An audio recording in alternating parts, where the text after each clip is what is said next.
여러분은 하루에 물을 얼마나 마시고 계신가요? 매일 마시는 커피나 음료가 물을 대신한다고 착각하고 있으시진 않으신가요? 가벼운 운동이나 등산을 할 때 가장 먼저 챙기는 게 바로 물인데요. 물의 중요성은 어린아이부터 고령의 노인까지 누구나 알고 있는 사실이지만 제대로 알고 섭취하는 사람은 많지 않습니다.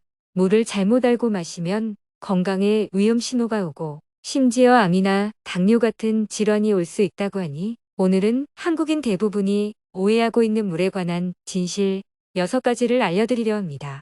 참, 오마이 청춘 구독하셔서 알차고 건강한 정보 얻어가시길 바랍니다. 첫째, 아침 공복에 찬물 한 잔은 독이다.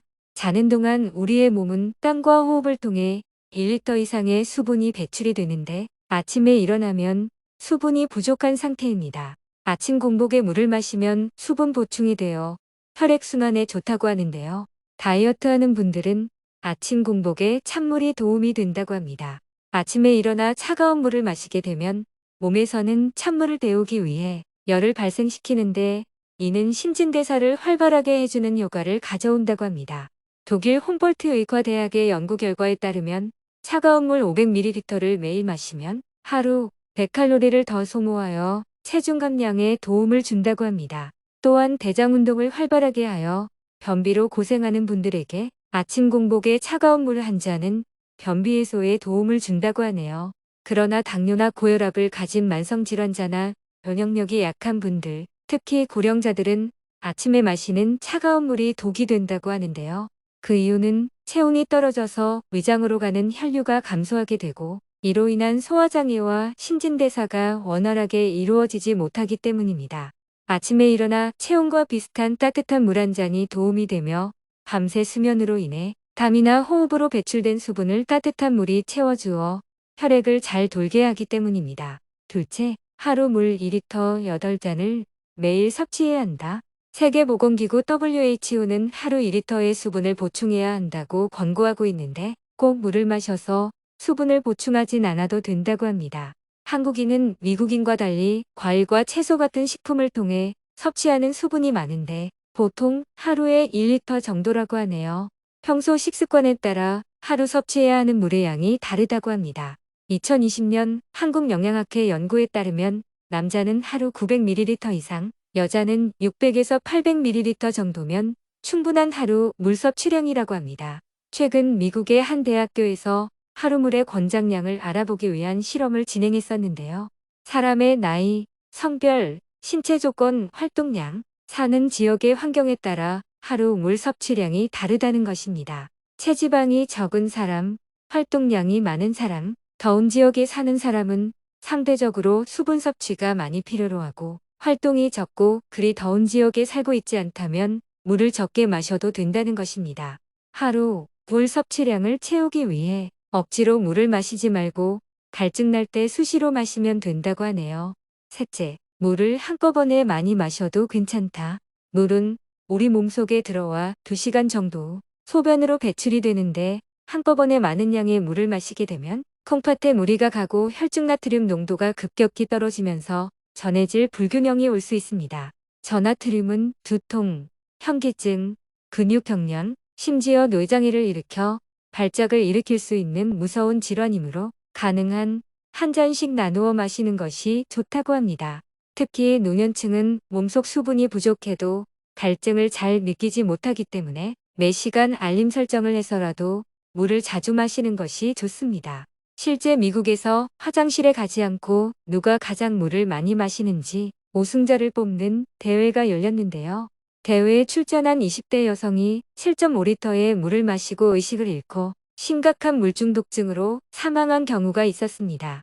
우리 몸의 혈중 나트륨 농도는 일정 수준으로 유지돼야 하는데 지나치게 많은 수분을 섭취하여 수분이 세포 안으로 이동하여 부어오르는 저나트륨혈증이 원인이었다고 합니다. 일반적으로 한 번에 500ml가 넘지 않게 마시면 된다고 합니다. 넷째, 식사 중 물 마시는 것은 좋지 않다. 식사 중 물 섭취는 위액이 희석이 되어 소화가 안 된다고 생각하는데 실제 한두 잔의 물은 소화 기능에 문제를 주진 않는다고 합니다. 단, 음식물이 입안에 있는 상태에서 물을 마시는 것은 소화에 부담을 줄 수 있으니 입안에 음식물을 다 삼키고 물을 마시라고 전문가들은 권합니다. 그럼 물은 언제 마시는 것이 좋을까요? 식사 30분 전에 물을 마시면 혈액이 맑게 유지되고 소화액의 분비를 증가시켜 소화 기능을 돕는다고 합니다. 또한 식사 30분 전에 마신 물은 다이어트에도 효과가 좋은데요. 포만감이 생겨 식사량이 줄고 체내 수분이 많아져 신진대사가 잘 일어나 다이어트를 돕는다고 합니다. 또한 위가 좋지 않은 사람들은 위를 먼저 보호해주기 위해 식사 전 물을 마시는 것이 도움이 된다고 합니다. 단, 역류성 식도염 환자들은 밥과 함께 물을 마시게 되면 역류를 더 유발하므로 식후 30분 이후 마시라고 권장합니다. 식후 곧바로 물을 마시면 좋지 않다라는 말도 있는데요. 위액이 거의 분비가 안 되는 노인이나 위축성 위염이 있는 환자들은 식후 물 마시기를 주의해야 하지만 그 외의 일반인들은 오히려 식후 물 한 잔이 몸속의 염분이라든지 각종 유해물질 농도를 희석시켜주고 음식물 찌꺼기를 내려가게 해주어 위장 건강에 도움을 준다고 합니다. 결론은 몸 상태에 따라 다르지만 일반적으로는 밥 먹기 30분 전에 마시는 것이 가장 좋다는 것이네요. 다섯째, 이온 음료는 물을 대체할 수 있다. 사람의 몸속에는 나트륨, 칼륨, 염소 등 전해질이 녹아 있는데 전해질은 체액의 양과 농도를 일정하게 유지합니다.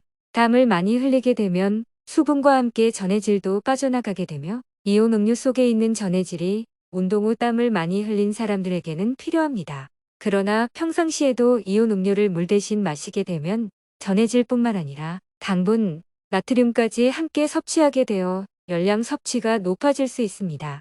이온 음료는 물을 대체할 수 없다라는 것이지요. 격한 운동을 하는 경우가 아니라면 이온 음료보다는 물을 마시는 것이 바람직하다고 할 수 있겠네요. 여섯째, 물을 안 마시면 병에 걸릴 위험이 높다. 물을 적게 마시면 만성 탈수가 올 수 있으며 이는 심장 결석과 연관이 있다는 연구 결과도 있습니다. 실제 중국 광저우에서 실시한 연구에 따르면 하루 500ml 미만의 수분을 섭취한 그룹이 2000ml 이상의 수분을 섭취한 그룹에 비해 콩팥 결석이 많았다는 결과를 보여주었는데요. 물 섭취가 부족하면 몸속 수분이 적어 소변이 농축되고 소변 속에 있는 칼슘과 요산 등이 뭉쳐서 결석이 잘 발병한다고 합니다. 또한 물을 적게 마시면 고혈당 발병 위험도 커진다고 하는데요. 이는 다시 말해 당뇨병 위험을 말합니다. 프랑스에서 중년 남녀 3,600명을 대상으로 조사한 결과 하루 500ml 미만으로 물을 마시는 그룹과 물을 500에서 1000ml 미만으로 마시는 그룹을 비교해 본 결과 하루 500ml 이상 1000ml 미만으로 물을 마신 그룹이 고혈당증 발병 위험이 68%, 1000ml 이상으로 물을 섭취하면 79% 감소했다고 합니다. 그만큼 수분 섭취가 부족하면 혈중 포도당 농도가 증가해 고혈당증 위험이 커진다는 것을 알 수 있습니다. 이는 체내 수분 부족이 당뇨 위험을 높인다는 것을 보여줍니다. 우리의 건강을 지키기 위해서는 물을 수시로 자주 드시길 바랍니다. 오늘은 물에 관한 내용을 알아보았는데요. 여러분의 건강에 많은 도움이 되었기를 바랍니다. 오늘 영상은 여기까지입니다. 소중한 분들께 공유해주세요. 오늘도 회춘하세요.